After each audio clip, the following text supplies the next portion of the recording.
Hello, hello, hello. Welcome to Wouldn't We Like to Know? With Ariel. And Linda, the podcast where we get honest, deep, and curious about life's big conversations. Because we don't have to do it alone. Also, I never say that part because I always mess it up. Just so everyone knows. Linda always says that part. It's okay. I never do the show recap because I always mess it up. So we both have our strengths and our weaknesses. We have our strengths and our We work well weaknesses. together. We do. Today on the podcast, we always talk about therapy. We're talking about freaking therapy, y'all. Today on the podcast, we're really going into the kind of other therapy methods that I've been working with recently, which have been great. I first go into a really good therapy session that I had last week that was literally just talk therapy, but was super, super helpful. And hopefully that mindset shift that I had can be helpful to other people. And then in the next half, we talk about a different modality that is an EMDR offshoot. And we talk about what EMDR is. It is eye movement desensitization and reprocessing therapy, which is a mental health treatment technique. And we are not licensed doctors or therapists. So do your own research. I don't have a You'll license be okay. in literally anything. Oh, that's not You true. have a health coach license And a health coach license, a life coach license, and a Pilates teacher and a Pilates certification. But outside of that, no licenses. No, that's all we've Except got. my driver's license. Oh, that one too. That's perfect. Yeah. And so we talk about an offshoot of EMDR and how that has really helped me. And then we kind of chit chat about, not chit chat is such a light word. Linda shares some very deep shit, but we go into things that it would be nice to kind of kickstart a different way of looking at certain things, a different way of dealing with certain memories. So yeah, that's what today is about. Enjoy. If you like what you hear, please subscribe. You can subscribe to the podcast anywhere you listen to podcasts, and you can watch us on YouTube and subscribe over there. You can also follow us on Instagram at Wouldn't We Like to Know. We post videos on there. You can see our faces talking. We'll post, as we share at the end of this episode, we're going to take a little bit of a summer break. So we'll be back in a month, but we'll post some pics from our time away on there. And also, we were just together in New York, and there's some pics of not us together because we didn't get any because we don't ever take photos when we're together. But there are some pics of other things that we did when we were both in New York. Yeah. And you can also email us, wouldn't we like to know @gmail.com. If an episode ever really resonates, we'd love to hear from you. If you have any topic suggestions that you'd like to hear from us, anything like that, we'd love to hear from you.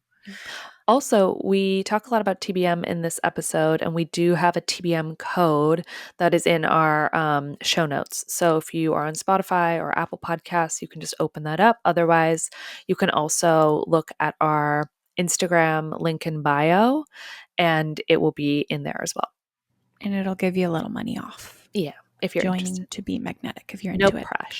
No pressure. All right, everyone. Enjoy this episode.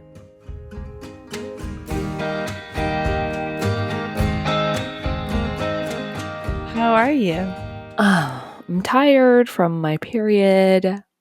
Yeah. I'm okay. How am I?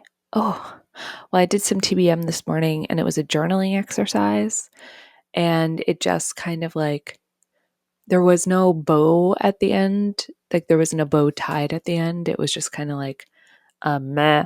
So I kind of went into like all my inner child stuff. It was like the first day of the inner child week. Mm-hmm. And I kind of like was writing out my inner child stuff and kind of thinking through these memories. And they were like pretty difficult memories that are around my biggest block. So like one of the things that I'm like struggling with the most, right? And then it was just kind of like, okay, we're going to work on these this week. But this morning I was like, okay, but now I'm like in this headspace. I've like now kind of relived these memories, not through a DI, but just through like recalling them and pulling them up. Mm-hmm. And now I just feel a little ungrounded. Yeah. Yeah. Like you open Pandora's box and can't close it yet. Mm-hmm. But you'll close it sometime this week, just not today. Yeah. Yeah. It was just a very open-ended ending to the journaling exercise. And I needed my feet a little bit more on the ground. So Hmm. Yeah. And then I didn't do anything about it and I came here to record. So, Perfect. That's perfect. yeah. Let's just work through all the trauma So, today. here are the blocks that I have. Here are all my traumatic memories. No. Open the box. The box already is open. Why Yeah. not? Yeah. Yeah. So that was difficult. Well, I'm sorry. Hopefully It's okay. that can, I don't know, regulate itself. We can regulate. We'll see. Yeah. I think if I have a little bit of extra time this morning, I'll probably do a little DI to kind of ground and reset and come back into my body. But Mm-hmm. yeah. Yeah. So that's how I'm doing. How are you doing? Okay. You said you're feeling a little under the weather, maybe? Well, yeah, yesterday I was feeling a little scratchy, so I wanted to get a really good night of sleep last night, and I did, I guess, but I definitely could have slept longer. Like I would have loved Yeah. to sleep without an alarm, but alas. But I feel health-wise I feel okay, but like mentally I have felt very very peaceful, which is Mm. quite Oh, nice. Quite yeah. nice. Yeah, I had a therapy session on Wednesday. Today's Monday. And, just like shifting my entire mindset around. No big deal. But it was a very, very, very good session, and kind of it's one of those sessions where I went in and like we were catching up a little bit, but there was like, oh, there's nothing big really going Yeah. on. And then sometimes those are the ones where like you get into the deeper things, Mm, like the everyday things yeah. versus like the surface level things that are always on your mind. Yeah, I went into the session and I said, I've still been feeling a little bit out of balance, like Mm, since starting my new business. And, I was explaining it like I feel like there are all of these pillars in my life, and some of them are depleted, and I need to get them back up to full.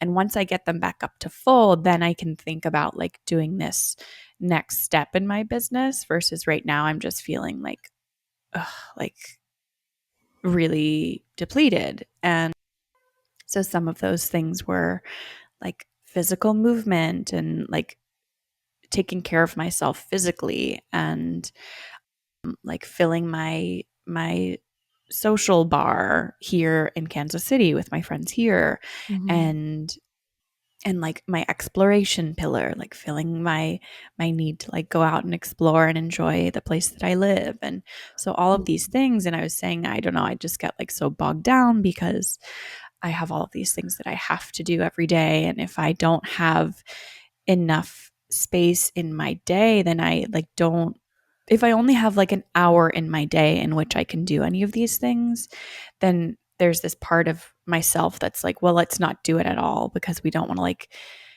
it's like feels like a flow state when I'm doing that stuff because it feels so mhm, good. And mhm, for me to like jump in and only have an hour, it feels so restrictive. And anyway, so that was kind of how I was talking about it. And I was saying, I want to fill those things up. And then once they're filled and once I've like rested enough, then I can go off and do like the next iteration of my business. And this next part is nothing new or revolutionary, but just a thing that I guess I really, really needed to hear at the moment. But my therapist was like, well, when you refill all of those things, and you move on to the next stage of your business, are you just going to let all of those things deplete again and mhm, then refill them again and then deplete and then refill? And I was like, historically, yes. Like, historically, yeah, that's kind of what I do. And so she was talking about how can we not even like, this is where my mind goes. Okay, so yes, we need to find a balance in my day. So like I need to work these things into my day. And she was like, yes, but the real shift needs to be all of these things that you're thinking, I have to do these things. Those need to become things that are serving you, and that like it's good that you're doing them because you're giving your future self a favor, like kind of like a gratitude practice. And she was like, it's not another, and this is not a gratitude practice to add to the end of the day where you're writing down 20 things. Like, this is not an extra step. This is just going to be a thing in the morning. You wake up and you have the intention of the things that I today is a blank slate. And the things that I do today are all things that I'm choosing to do. Because it's true. Like, we're choosing to do all of these things. It's just a matter of what kind of consequences do I want to deal with? Like, I'm Mhm. choosing to go to work, Mhm. because if I don't go to work, then I would lose my job and there would be instability and whatever. So, Yeah. starting the day with the intention of like, I'm choosing these things that I'm doing. Yeah. All of these things are serving my future self and creating Mm. like a foundation for the next thing that I'm going to be doing, and whatever. And so at the beginning of the day, kind of setting that intention, and then throughout the day, when I feel that feeling of like I'm trapped and I don't want to do this thing even though I have to do it, being able to in that moment like recognize the feeling Mhm. and shift my mindset into, this is a thing that's serving me. This is a thing that I'm choosing to do because it is helping me in the future. And like, all of those things are things that I've heard 1,000 times before, but in that moment, that's really, really, really what I needed to hear. And then we kind of got into, okay, so what is this job that I'm doing now? How is that serving me? And it's serving me in so many ways. Like, it's giving me health insurance. It's giving me the Mhm. ability to meet with my therapist because of the health insurance. It's giving me financial stability while I'm working on these other things. It is providing me with social interaction. Like, I'm working with a lot of the people that I really enjoy. And like, it's not taking up that much time in my day considering where I came from and the last place that I worked. And so all of these things, it is really, really serving me. And honestly, just shifting my mindset around that the last however many days it's been, like 5 days, I have felt a very, very, very profound shift in every day, like how I Mm. have felt at the end of the day. Mm. And I have found so much more time to devote to the other things in my life and to refill and to do fun stuff and do nothing. And it's been really nice. And I think part of it is like the mindset around those things that I have to do. It took up so much energy. It was so like, I felt constricted and I felt trapped and it felt so negative that to have to pull myself out of that required so much more energy versus like not having that onus around it, like choosing a different mindset around it. I don't really need that energy to pull me out of it. And so I have that energy to do other things. Mm. And it's been great. It's been great. Mm. And I haven't done TBM since before I went to New York. I'm Mm. planning on getting back into it this week, but it's felt kind of nice to just like Yeah. let things roll a bit Yeah. and kind of let this integrate. Yeah. But even this week, I'm like, I'm gonna have so much time to just do the things that I want to do and that I'm choosing to do. Mhm. And it was all my mindset. Yeah. Yeah. That's such a mindset shift of like, oh, I have agency and I have freedom and I get to choose all of these things. There's actually nothing I have to do. And like you said, like some things have consequences, like not going to work means that you're not going to have health insurance and you won't be able to talk to your therapist anymore and you're not going to have that stable income. So it's a Mm-hmm. choice for that security and that safety and that like care for yourself to go to work versus the mindset of like, oh, I have to go to work and I don't want to go to work. And this Mm-hmm. is not giving me anything, this is Mm-hmm. just a thing that I have to do. That's such a powerful shift of like, oh, I get to make these decisions for myself. This is, Mm-hmm. yeah, there's choice there. Yeah. That's incredible. And yeah, and the amount of energy that you spend feeling like, oh, I have to do things or like that like feeling of procrastination. We even talked about it the other day of like, oh, these like little things that we have to do and we like just like spend so much energy procrastinating on them or not doing them and thinking about doing them and like all that energy that's spent like not like look what's the word like dreading doing the thing takes away from the time that we have to do other things and to do things that fill up those bars and like make us feel really good. Mm-hmm. So if the energy is not spent there, you have energy to like use in a more positive way. Mm-hmm. Yeah. Wow, that sounds so powerful. Yeah. Yeah. Yeah. And it's one of those things that like we talked about it and it all made sense to me. And then just somehow it just like seeped in. Yeah. Like it wasn't even a thing that I needed to continuously remind myself of. It was just like we Mm. needed to have the conversation. And then Mm. my body just kind of took over the rest. Mm. And that was really cool. And even Yeah. the rest of that day, like I had my therapy session at 11 and then actually had that whole day off, which was really, really nice. But for the rest of that day, I was like, I get to choose everything today. Like that feels Mm. really good. Mm. And yeah, the fact is, every day I get to choose. It's just, I need to remind myself of that. And certain choices have certain things that come along with it. And I think it's also like really, really hard to do certain things and not see the fruit of your labor right away. Like Yeah. that's just, we're so used to instant gratification and so to do this thing that doesn't feel like it gives me something right away, it's kind of hard to wrap your mind around, but then yeah, when it's like, oh no, this is serving my greater good and this is a thing that I'm going to do today and I'm also going to do things today that feel good for me today and I'll have room for all of it even if it is a super super busy day. Like I know that when I get into doing like the next phase of my Airbnb stuff, I'm probably going to be very very focused on other things for most of the day, but that's okay and I will find little bits of time that are focused on like my everyday well-being versus just my future well-being. Yeah, but it was a very nice revelation, a very nice session that we had. Mm. Yeah. This was your first session back after doing EMDR? Yeah. Yeah. How did Yeah. that feel? Like the follow-up session to that It felt process? great. I mean, I told you about it when I was in New York. Mm. So we did like an offshoot of EMDR, which is called Flash for everyone listening. I guess it's a newer sort of EMDR thing where you identify a memory that holds a lot of charge for you.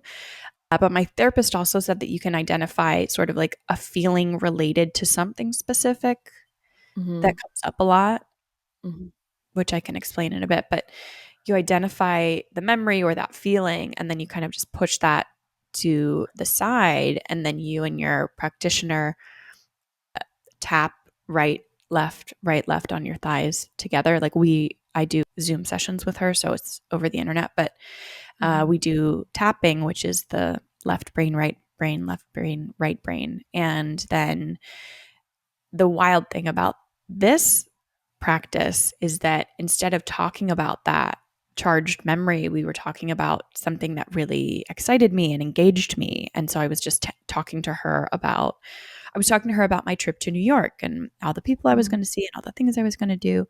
And then throughout this thing, she would say, flash, and I would flutter my eyes 3 to 5 times, like rapid eye movement, like what you would do when you're in REM sleep.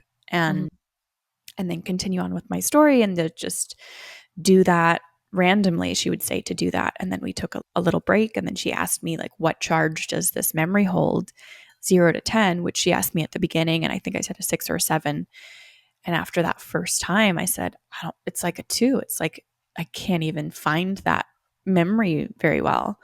She was Mhm. like, okay, that's good. We're taking a break, but let's do it again. And so we did it again. And I was talking about another thing that really engaged me.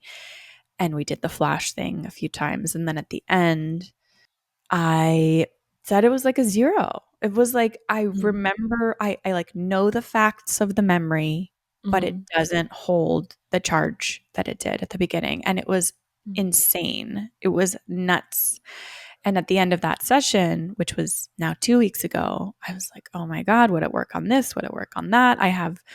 She was like, start making a list. Well, we can go through all these things and start making a list, but there's just so many things that cycle in my brain throughout the day or throughout the week and have always cycled. And Mhm. the idea of being able to like start to unravel those things Mhm. in this way is so exciting and feels so helpful. And so when I was talking about like you need a specific memory or you need like a specific feeling in your body that's related to something, for me it's like my the body image stuff that comes up for me a lot that like holds a Mhm. very specific feeling in my body, and she's like, we can do this on that, like we can work through Mhm. some of those things.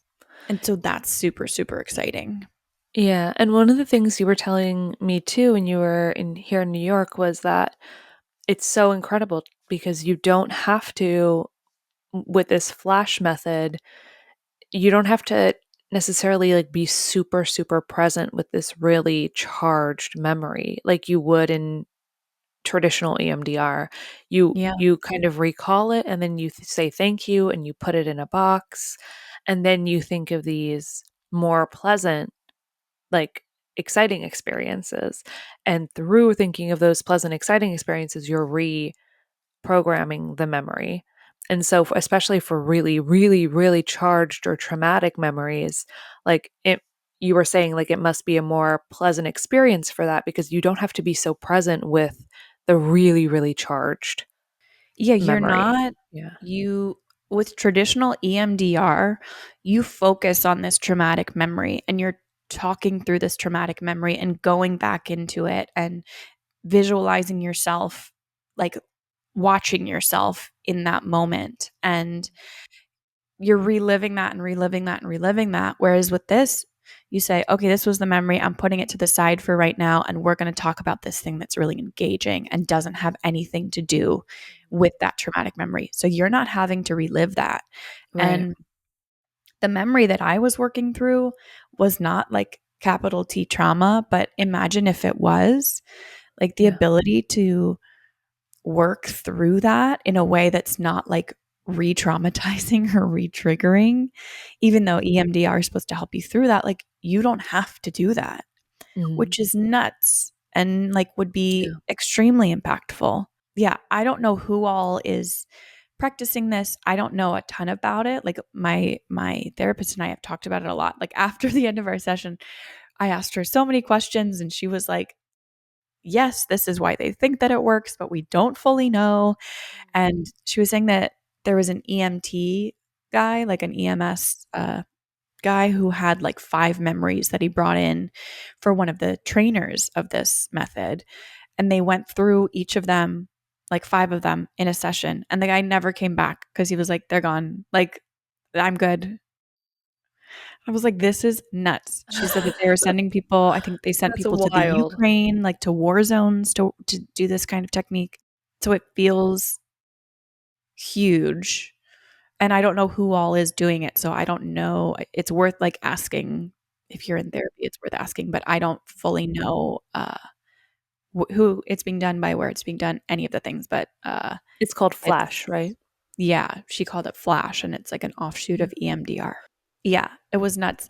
But then, yeah, she was saying after we do this session, like this will have reverberations and like like the person that this memory involved, things might start to shift around that person over the next week or 2 weeks, whatever. Like things may start to shift, even though we just focused on this one memory. And yeah, it kind of has. Like it just feels like there's less, like there is less charge and there's less like Mm. cycling through Mm.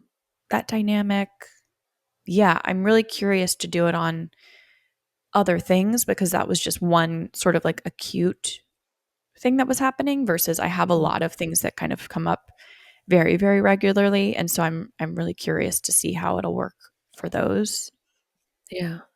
Yeah, cuz Yeah. there's so many things that just feel like they get in our way throughout the Mhm. day, and we Mhm. can, talk about them as much as we want, and a lot of that times that's really really helpful, but to have like an actual tool that we can use to like just take some of that feeling down, take some of the charge out of it. I just feel like it would help get so much shit out of my way. Yeah.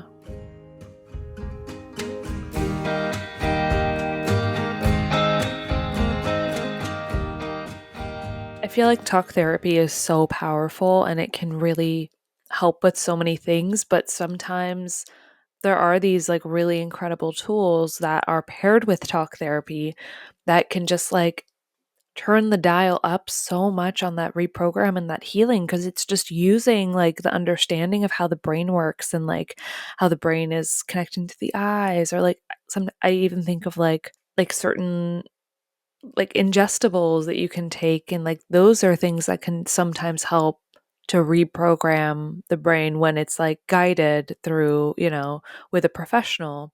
Like I Mm-hmm. think that's so interesting. And I'm so curious about that because I've been doing talk therapy for so many years. And I've done EMDR, but I haven't done EMDR in like a very, very long time. I did it when I was a kid, and it really, really, really worked. Like it absolutely, I think I did 2 sessions of it, and this specific thing I was dealing with was gone. Mm-hmm. And I haven't never dealt with it again. So that's been like, I don't know, 17 years almost. And so I know how powerful it can be, but it's also really hard to do traditional EMDR, if not maybe even impossible to do it virtually with a therapist, because you need the machine there. And so, like, I never even thought it was a possibility. And then you were telling me that your therapist did this with you, and I was like, whoa, that's crazy, because I've seen how powerful this stuff is for myself too. And I can even Mm-hmm. think of, as you're talking, an entire list of things that I would want to take through something like this just to like help my body heal it, because I've talked about these things so much in therapy, but they're still there. They're still present. They're still like lingering bits of it. Like kind of think of like shrapnel. Like there's like little pieces still in my body, and like I feel like potentially I do need like a step further than just talk therapy to really like cleanse those things out of my body and heal from them, Mm-hmm. you know? Mm-hmm. Yeah. But sometimes I feel kind of stuck. Like I'm like, oh, well, this is the process that I do. This is the thing that I do. I feel used to it. I feel comfortable with it. I know that it has helped me a lot. And so I'm like, oh, I feel kind of overwhelmed at the idea of trying something like a new method like that, because I don't think that my therapist personally does these things. And I'm like, oh, I'd have to go find another therapist. And like, I have to go through all these like steps. And that makes me feel kind of overwhelmed. And then that leaves me feeling kind of like complacent and stuck.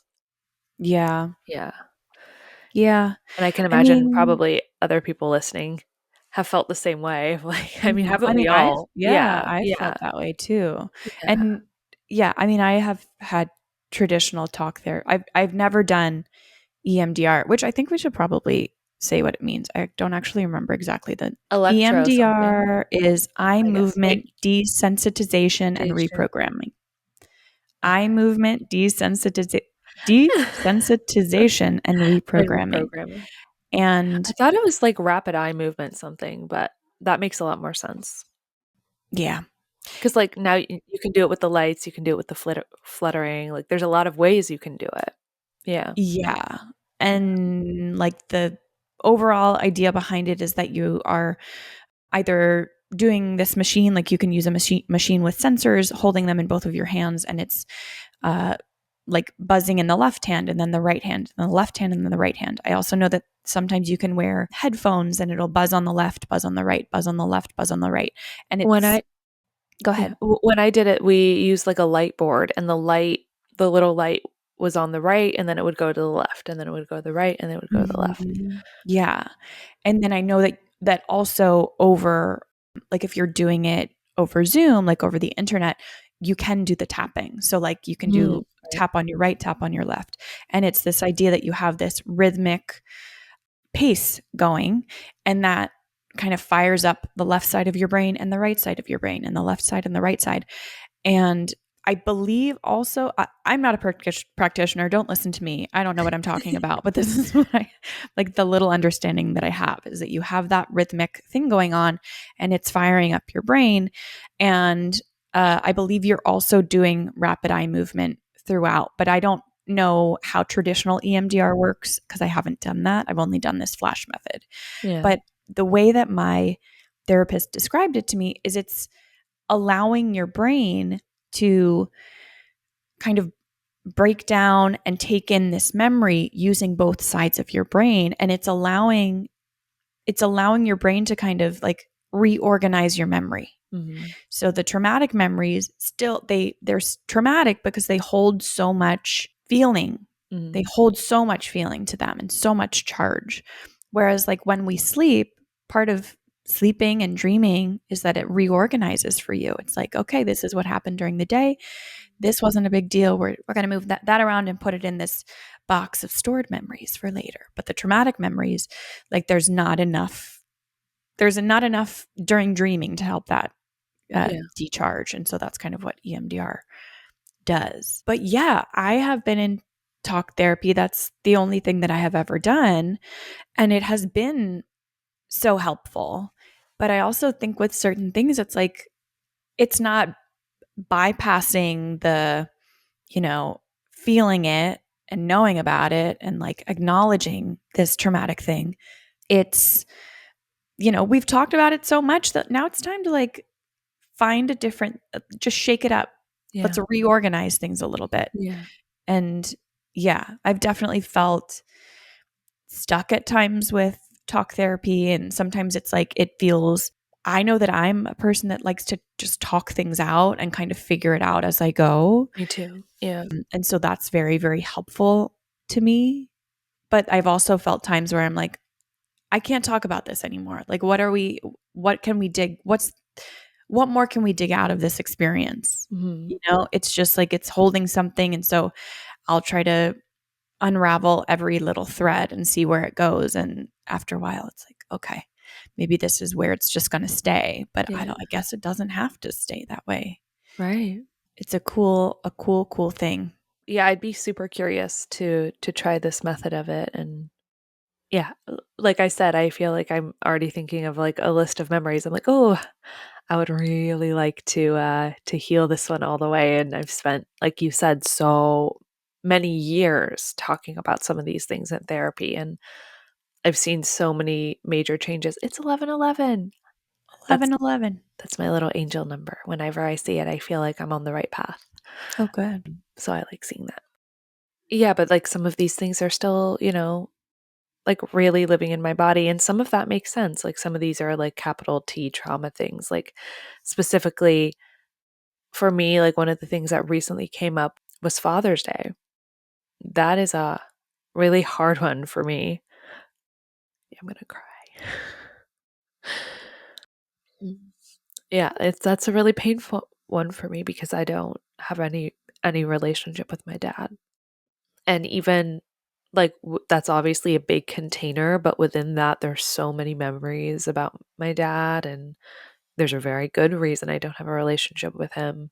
Like there's so many things in there that are still so painful and so like wound together. And I have spent so many years talking about him in therapy, and yeah, it does kind of feel sometimes like, well, what more is there to really talk about? Like, I understand that this wasn't my fault. I understand that I deserved better. I understand that specifically for my dad, he has a personality disorder. So he actually, like, doesn't have too much capacity to change. Like, there's not much hope there, unfortunately. And I understand that, like, I have empathy for him and I understand why he is the way he is. And I've spent so much time like breaking these things down. And I was even telling someone about a memory about my dad a couple days ago. And it was, I was laughing about it while I was telling them because I have, and I truly felt that. Like, I was like, it's so ridiculous.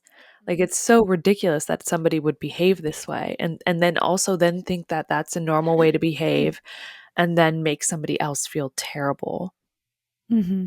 It's just like looking at it from my healed perspective, or as healed as I can be at this point. Like it is laughable. And the other person was kind of like their eyes were kind of big and they were like, what? Like, which Mhm. is like absolutely the proper response. But, like I've healed it enough where I'm like, it's so bad and it's so crazy. Like it is so wild.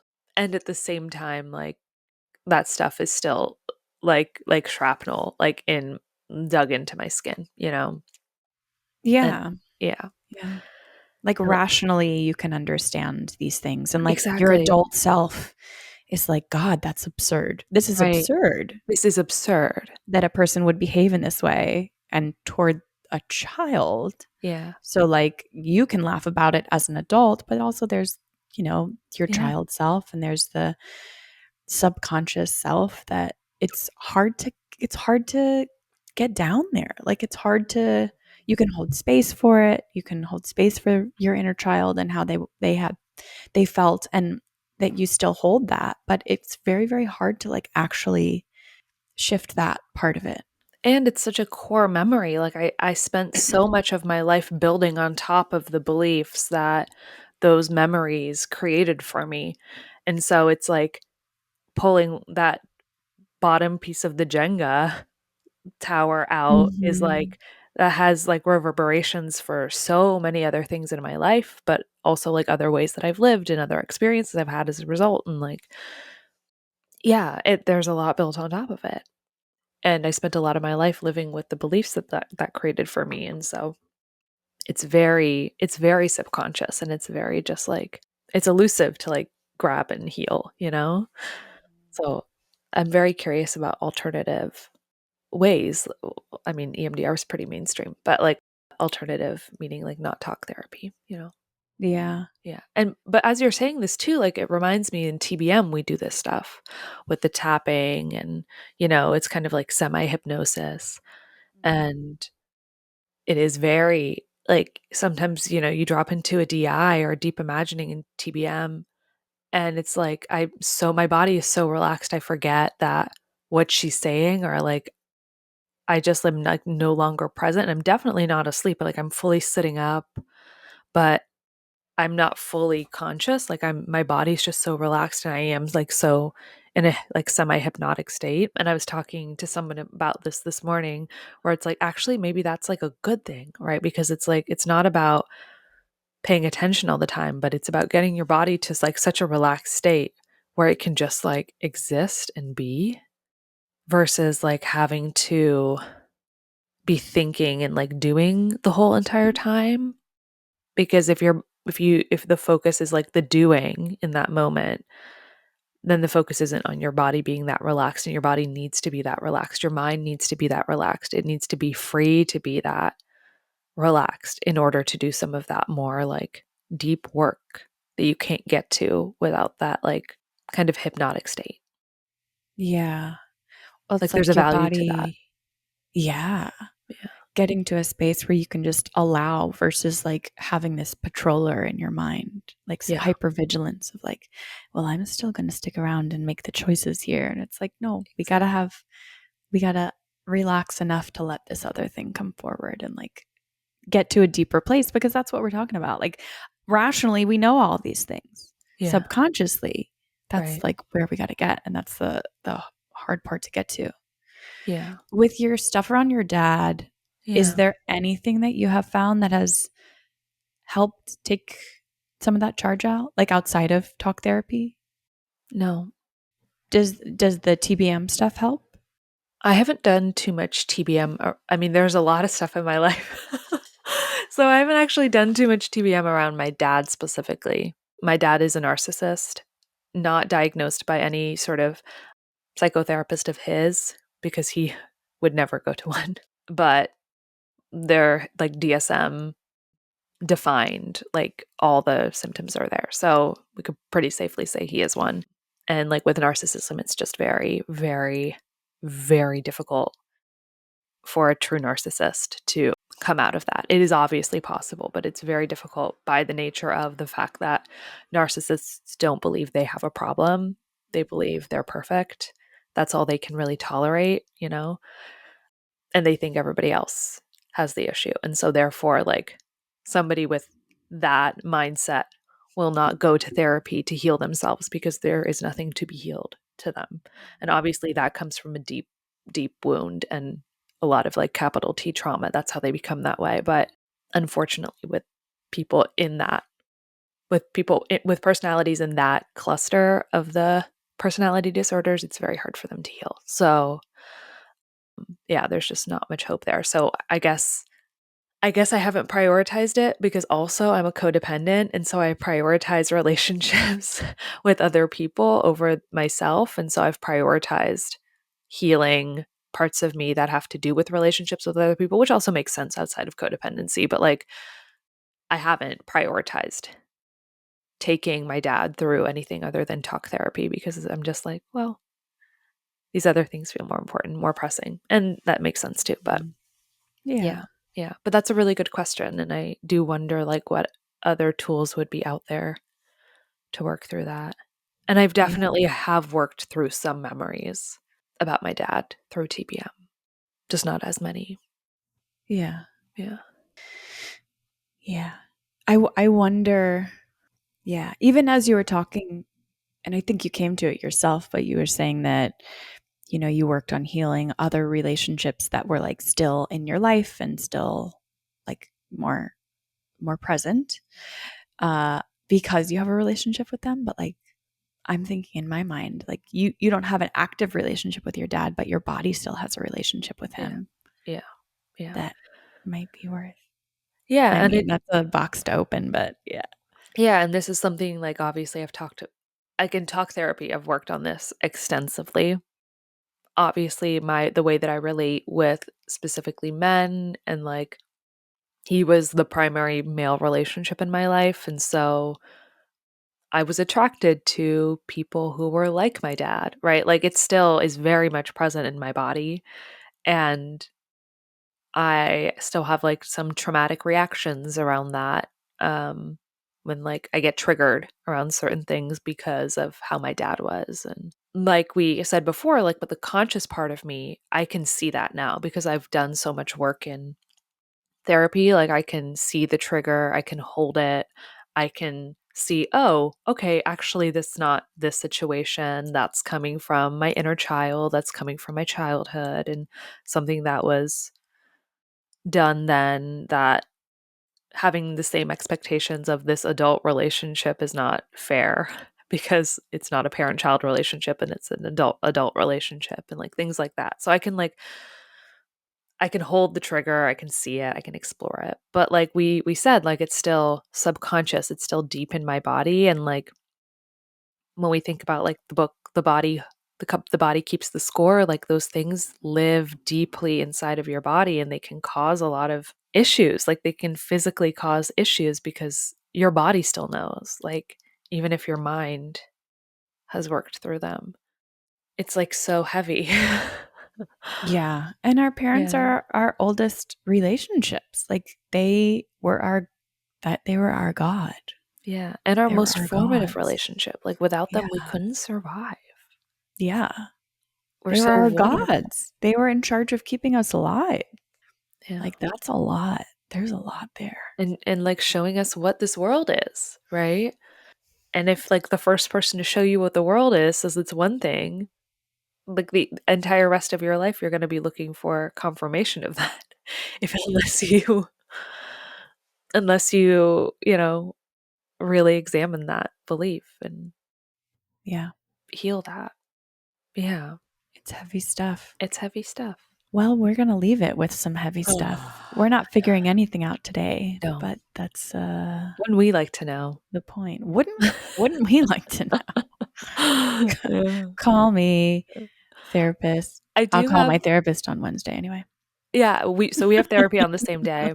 I'm also gonna talk to my therapist on Wednesday, and I think I'm gonna ask her. I think I'm gonna make that my homework, like ask her if there's anything that she would recommend or anything that we can do together, not to add more work, but just to kind of take a new angle on the work. Switch things up. Yeah, switch things up a little bit. See Yeah. what the options are. Because you don't know if you don't ask. I'm Mm-mm. excited to hear how it goes. Yeah. All right, everyone.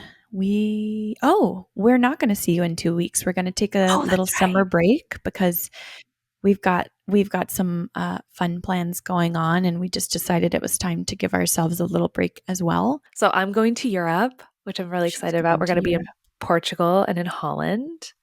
And where are you going, Mhm. Ariel?